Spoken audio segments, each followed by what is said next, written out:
உங்கள் வாழ்க்கையை எப்படி ஆரம்பிக்கிறது, உங்கள் எதிர்காலத்தை எப்படி ஒளிமயமானது ஆக்குகிறது, பிரகாசம் உள்ளது ஆக்குகிறது, வெற்றிகரமானது ஆக்குகிறது. வார்த்தையில் ஆரம்பிக்கணும். அப்போ வார்த்தைனா என்னன்னு வழங்கணும், வசனம்னா என்னன்னு வழங்கணும், அந்த வல்லமைனா என்னன்னு வழங்கணும், அது எப்படி வேலை செய்யுது, அதை எப்படி நாம் பயன்படுத்துறது, எப்படி ஒரு பிரகாசமான ஒளிமயமான எதிர்காலத்தை எனக்கென்று உண்டாக்கி கொள்வது என்பதை அறிந்து கொள்ள வேண்டும் என்று சொன்னால் வசனத்தை நல்லா புரிஞ்சுக்கணும். வசனத்தை புரியணும்னா விதையை நல்லா புரிந்து கொள்ள வேணும்.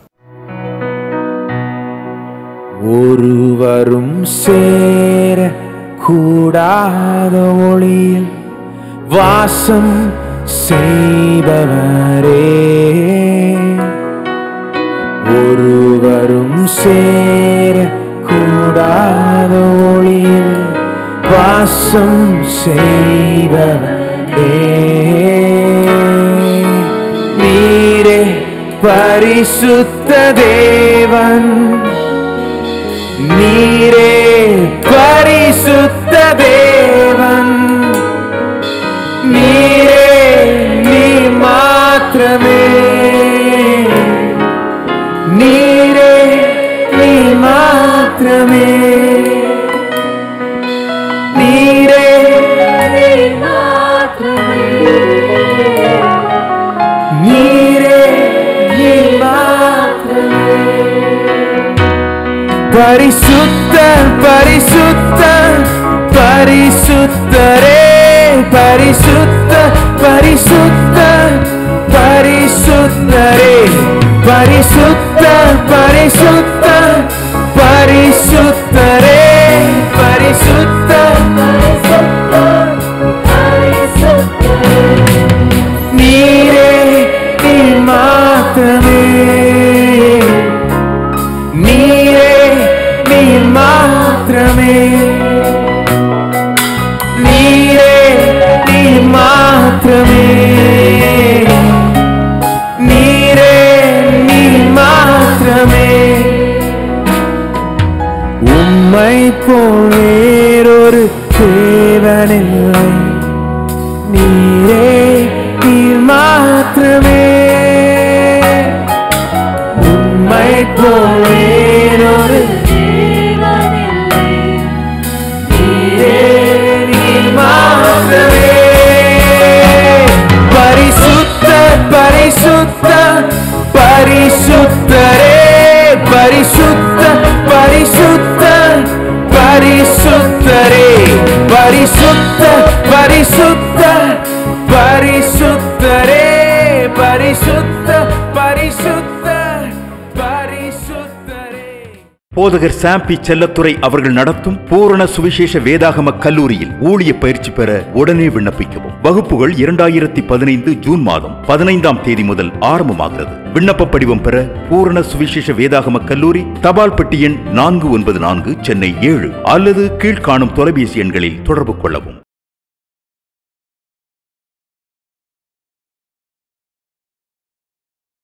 ஆதியாகமம் 1ஆம் அதிகாரத்துக்கு திருப்புங்க. 1ஆம் அதிகாரம் 11ஆம் வசனம்.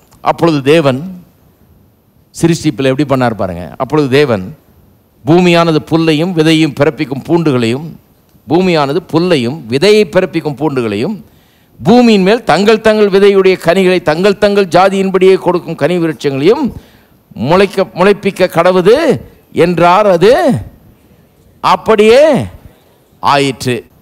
பூமியானது புல்லையும் தங்கள் தங்கள் ஜாதியின்படியே விதையை பிறப்பிக்கிற பூண்டுகளையும் தங்கள் தங்கள் ஜாதியின்படியே தங்களில் தங்கள் விதையுடைய கனிகளை கொடுக்கும் விருட்சங்களையும் முளைப்பித்தது.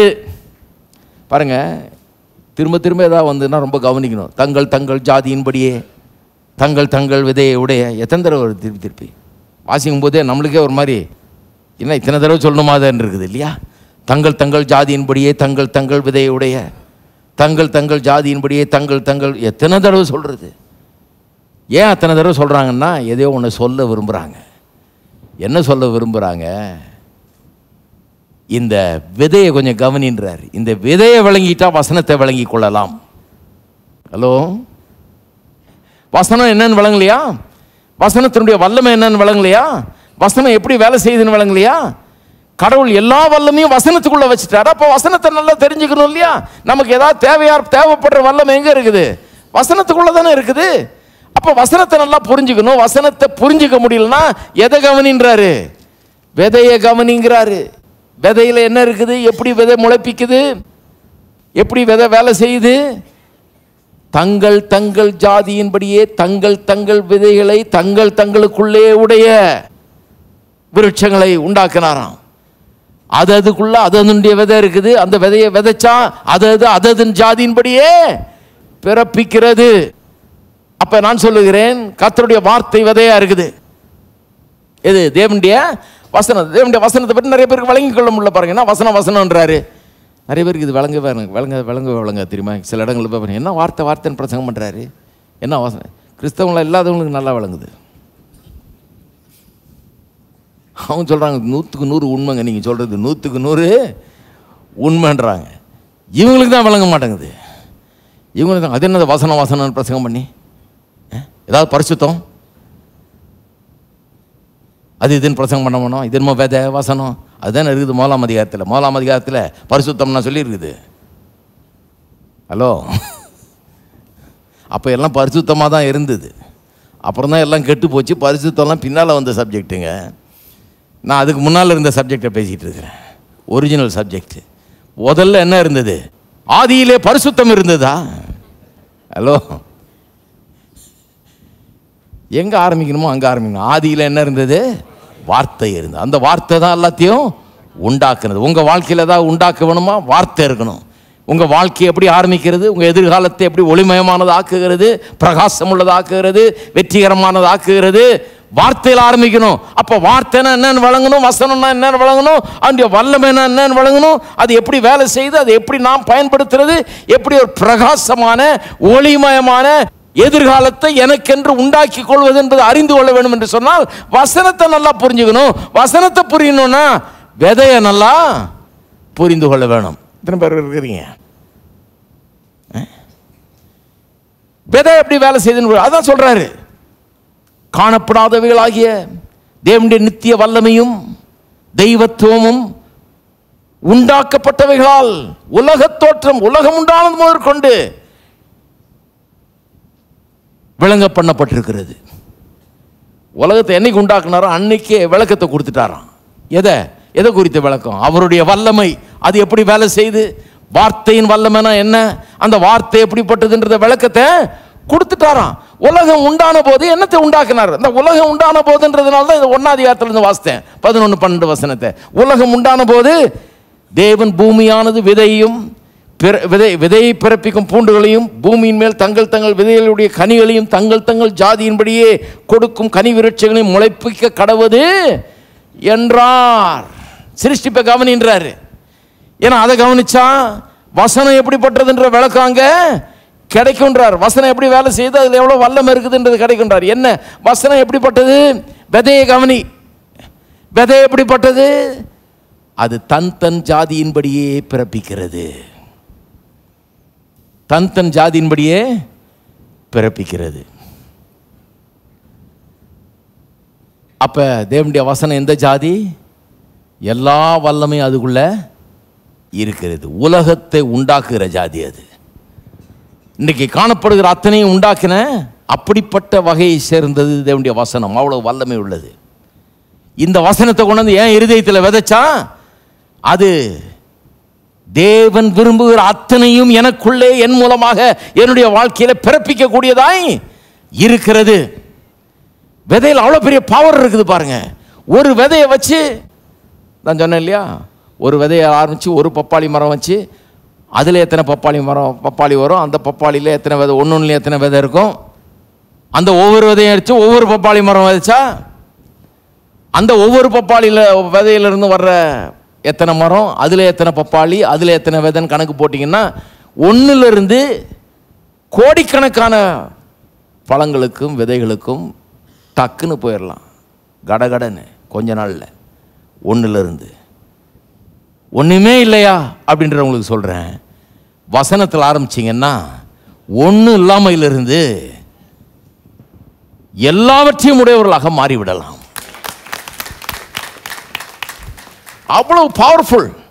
அதனால தான் கடவுள் என்ன பண்ணிட்டாரா, உண்டாக்கும் போதே எல்லா மரம் செடி கொடிகள் எல்லாமே விருட்சங்கள் எல்லாம் பார்த்தீங்கன்னா அது அதில் தன் விதைகளை உடையதாக உண்டாக்கி விட்டார். என்ன விதையை கொடுத்துட்டா அவனுக்கு ஃபியூச்சரை உண்டாக்கிட்டோன்னு அவருக்கு தெரியும். இப்ப சொல்றாரு, என் வசனம் அப்படிப்பட்டதாக இருக்கிறது, விதைக்கிறவனுக்கு விதையை அது கொடுக்கிறது. நான் வானத்திலிருந்து இந்த வார்த்தையை நான் அனுப்பும்போது என் வாயிலிருந்து புறப்படும் வசனம் மனுஷனுக்கு விதையாயிருக்கிறது, அவனுடைய எதிர்காலத்தை உண்டாக்குகிற விதையாயிருக்கிறது. எத்தனை பேர் இருக்கிறீங்க? கவனிக்கிறீங்களா? அப்போ உங்க எதிர்காலம் எதில் இருக்குது? ஃபியூச்சர் எங்கெங்க இருக்குது? சிலர் சொல்றாங்க, ஐயா உங்க கையில தான் இருக்குது என் ஃபியூச்சர். எவன்கிட்டயா போய் நின்றுக்கிட்டு உங்கள் கையில் தாங்க இருக்குது என் ஃப்யூச்சரே, என் எதிர்காலமே உங்கள் கையில் இருக்குது, பார்த்துக்குங்க. ஆமாம், நல்லா பார்த்துக்குவார், அவர் போட்டு உடைச்சி அனுப்புவார். இதுதான் மிஸ்டேக் பண்ணுறோம் நம்ம. நான் அன்றைக்கே முடிவு பண்ணிட்டேன், என் இளம் வயதிலே முடிவு பண்ணிட்டேன், என் எதிர்காலம் யாருடைய கையிலும் இல்லை, என் வாயில் இருக்கிறது, இந்த வசனத்தில் இருக்கிறது. என் வாயிலும் என்னுடைய இருதயத்திலும் இருக்கிற வசனத்தில் கர்த்தர் என் எதிர்காலத்தை கொடுத்திருக்கிறாரு. நான் நாளைக்கு நன்றாக இருக்க வேண்டும் என்றால் என் வாயிலும் என்னுடைய இருதயத்திலும் வசனம் இருக்க வேணும். அப்பதான் நான் நல்லா இருக்க முடியும். இது யார் கையிலும் இல்லை, இதை யாரும் தடுத்து நிறுத்த முடியாது. இதை யார் எவ்வளோ பேர் ட்ரை பண்ணி பார்த்துட்டாங்க, இப்போ விட்டாங்க.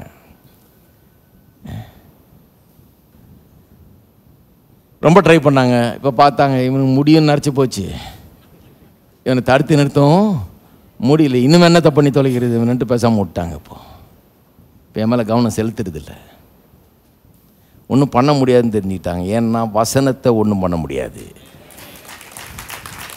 என்ன ஒன்றும் பண்ண முடியாதுன்னு சொல்ல, வசனத்தை ஒன்றும் பண்ண முடியாது. வசனம் கொடுக்குற வளர்ச்சியை ஒன்றும் பண்ண முடியாது, வசனம் கொடுக்குற ஆசீர்வாதத்தை ஒன்றும் பண்ண முடியாது, வசனம் கொடுக்குற முன்னேற்றத்தை ஒன்றும் பண்ண முடியாது. வசனம் விருத்தி அடைந்தது, பெருகிற்று, மேற்கொண்டது அப்படின்றது பாருங்க, அதுதான் நடந்துகிட்டு இருக்குது. அதுதான் இன்றைக்கு இங்கே வருகிற ஜனங்களுடைய உள்ளத்திலையும் நடந்து கொண்டிருக்கிறது. எத்தனை பேர் இருக்கிறீங்க? எல்லாம் சொல்லுங்க, வசனம் விருத்தி அடைந்தது, வசனம் வளர்ந்து பெருகிற்று, வசனம் விருத்தி அடைந்து மேற்கொண்டது. என்னுடைய வாழ்க்கையிலே வசனம் என்னுடைய இருதயத்திலே என்னுடைய வாயிலே இருந்து கொண்டு விருத்தி அடைகிறது, வளருகிறது, பெருகுகிறது, மேற்கொள்ளுகிறது. மேற்கொள்ளுகிற வசனம் என்னுடைய பிரச்சனைகள் எல்லாவற்றையும் மேற்கொள்ள எனக்கு உதவுகிறது.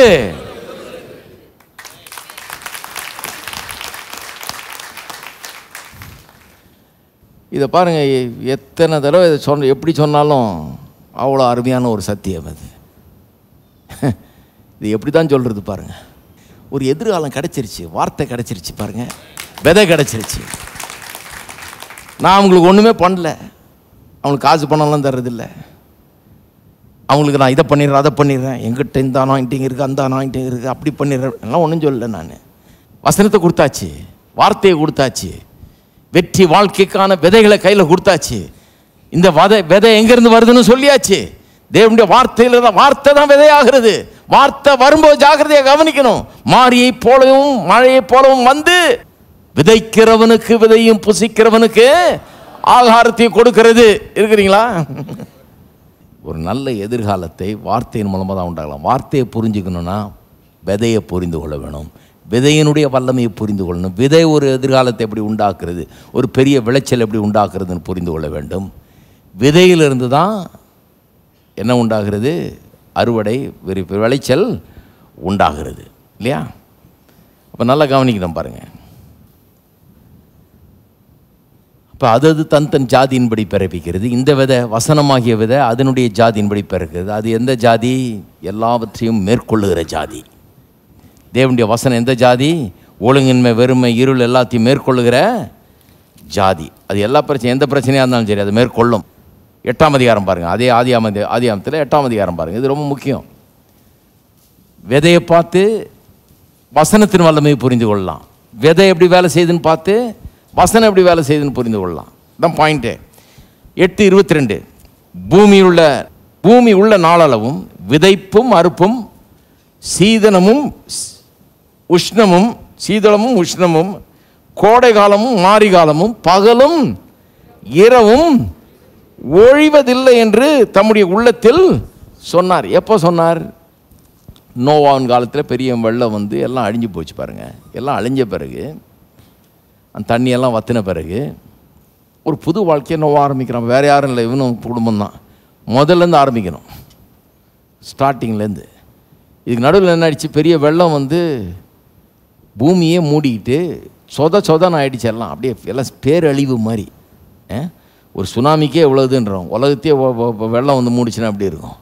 மூடி தண்ணி நின்றுட்டு இருந்தது, சொதன்னு இருக்குது. இனிமேல் இதில் ஏதாவது விளையுமா, இது உருப்பிடுமா என்ன அப்படின்னு சொல்லி ஆன்னு பார்க்குறான் நோவா. என்ன பண்ணுறது, அதை வச்சுக்கிட்டு எப்படி நம்ம ஆரம்பிக்கிறது, நம்மெல்லாம் பொழைப்போமா இந்த பூமியில் அப்படின்னு பார்க்கும்போது கர்த்தர் சொல்கிறாரு, அப்பா பூமி உள்ளளவும் பூமி உள்ள நாளளவும் விதைப்பும் அறுப்பும் இருக்கும்ன்றார்.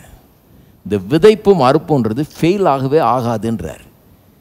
காலியாக இருக்குது பூமி, எல்லாம் அழிஞ்சு போச்சு. எல்லா மரஞ்செடிகள் எல்லாம் ஒன்றும் இல்லாமல் போயிடுச்சு. மழை வந்து எல்லாத்தையும் சீரழித்து, வெள்ளம் வந்து எல்லாத்தையும் மூழ்கடிச்சு அழுகி போய் எல்லாம் ஒன்றும் இல்லாமல் சொதன்னு இருக்குது.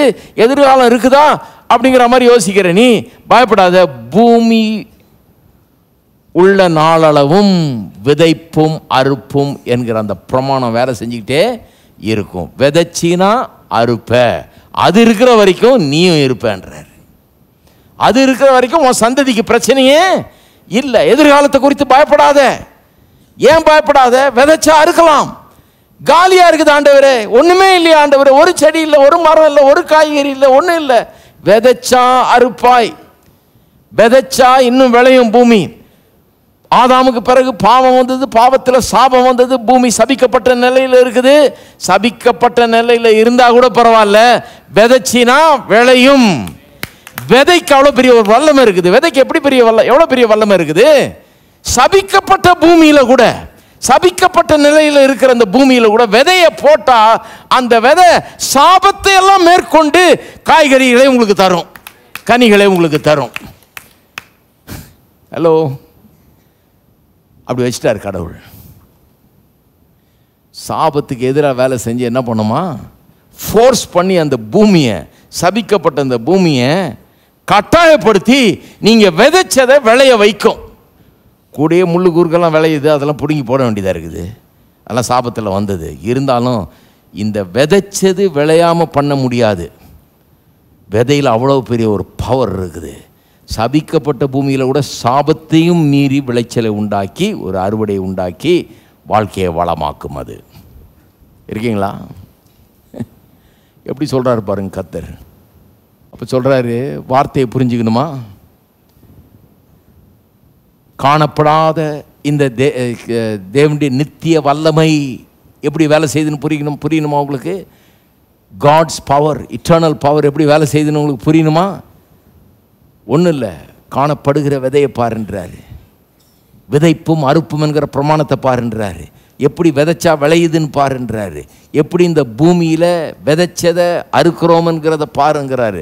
இந்த சபிக்கப்பட்ட நிலையில் இருக்கிற பூமியில் கூட விதைச்சது விளையக்கூடிய அளவுக்கு அந்த விதை வந்து அந்த பூமியை விளைய பண்ணுகிறது. அதை பாருங்கிறாரு. அப்போ என்னுடைய வார்த்தை சாத்தியமில்லாத காரியங்களை சாத்தியமாக்கும், முடியாதுன்றதெல்லாம் முடியும்னாக்கும். வார்த்தை உள்ள போகும்போது ஆள் வேற மாதிரி மாறுவீர்கள். சாத்தியமில்லாததெல்லாம் சாத்தியமாகும். தோல்வி வெற்றியாக மாறும். சுகவீனம் சுகமாக மாறும். ஏழ்மை ஐஸ்வர்யமாக மாறும். ஹலோ, இருக்கிறீங்களா? எப்படி இதை மாத்துறது? அழிந்து போயிருக்கிற வாழ்க்கைகள் வளமானதாக மாறும். அப்போ நோவா எதிர்காலத்தை குறித்து பயப்படுறான். கர்த்தர் சொல்கிறாரு, பூமி உள்ள நாளளவும் விதைப்பும் அறுப்பும் இருக்குன்றார். நோவா போய் வேலையை பார்த்தான். அதனால தான் இன்றைக்கி நாமெல்லாம் இருக்கிறோம். ஏன்னா விதைச்சான், விளைஞ்சது, உயிரோடு இருந்தார்கள், பெருகினார்கள். அதை யாரும் தடுத்து நிறுத்தவே முடியாது. இருக்கிறீங்களா? சரி, தேவனுடைய வார்த்தை அப்படி தான் இருக்குது. தெய்வத்துவம், அதாவது தேவனுடைய வல்லமையை பற்றி புரிந்து கொள்றதுக்கு வசனத்தை விதையை பார்க்குறோம் இல்லையா? தேவனுடைய வல்லமை காணப்படாத ஒன்று, மர்மமாக இருக்குது நமக்கு. அதை புரிந்து கொள்ளணும்னா எதை பார்க்குறோம்? விதைப்பு அறுப்பு இதெல்லாம் பார்க்குறோம். எப்படி அது வேலை செய்யுதுன்னு உடனே புரியுது நமக்கு. தெய்வத்துவம்னு இன்னொரு காரியத்தையும் புரிஞ்சுக்கலான்னு. அது சுருக்கமாக சொல்கிறேன், ஏன்னா அது இன்றைக்கி நமக்கு சப்ஜெக்ட் இல்லை. அது தெய்வத்துவம்னா என்ன? கர்த்தர் யார்? தெய்வத்துவம் எப்படி இருக்குது? பிதா, குமாரன், பரிசுத்தாவின்னு திருத்துவ தேவன் அவர் இல்லையா? அதான் தெய்வத்துவம். காட் ஹெட்ன்றது 3 நபர்கள், பிதா, குமாரன், பரிசுத்தாவி என்கிற திருத்துவ தெய்வமாய் அவர் இருக்கிறார். மனுஷனை பார்த்தீங்கன்னா, மனுஷன் எப்படி இருக்கிறான்னு பார்த்தீங்கன்னா, ஏன் மனுஷனை பார்க்கணும்?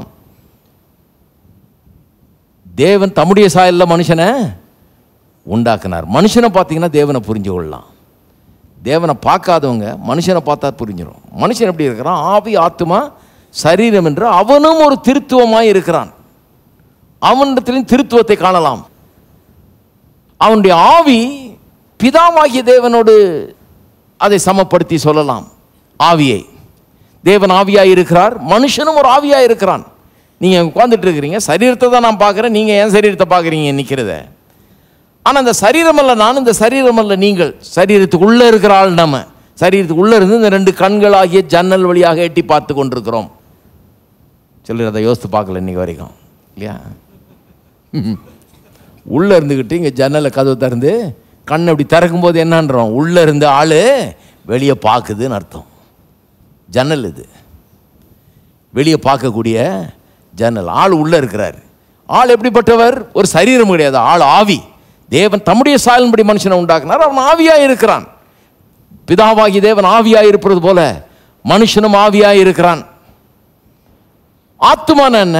ஆத்துமாவில் என்ன இருக்குது? மனுஷனுடைய அறிவுத்திறன், உணர்ச்சி திறன், சித்தம் கொள்ளும் திறன், இன்டலெக்ட், எமோஷன்ஸ் அண்ட் வில்னு சொல்கிறோம் இல்லையா? விருப்பம், வெறுப்புகள் அதெல்லாம் அங்கே தான் இருக்குது. தீர்மானம் எடுக்கிற சக்தி, சிந்திக்கிற சக்தி, இதெல்லாம் அங்கே இருக்குது. அது ஆவியானவருக்கு சமமாக இருக்கிறது. ஆத்துமாவே அறியாயோ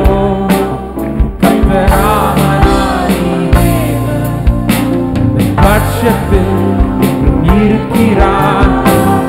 அஞ்சாதே ஆத்துமாவே அமர்ந்திரு, இனியும் வளர்க்கத்தான் பலம் தந்து தாங்குவா. உயர்ந்து கழுகை போல நான் எழும்புவேன். நடந்தாலும் ஓடினாலும் சோர்ந்திட மாட்டேன். தேவரீ போவதில்லை வழி, ஆச்சரியமே உம்மை என்றுமே நான் நம்புவேன்.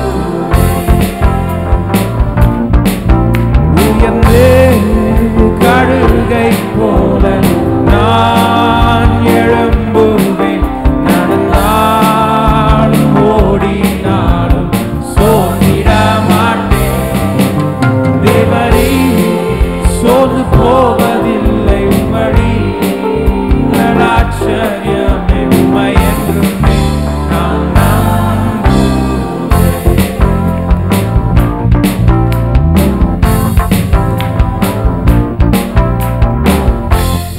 எந்தன் ஆத்துமாவே அறியாயோ கர்த்தராமனாதி தேவன் பட்சத்தில் இருக்கிறார்.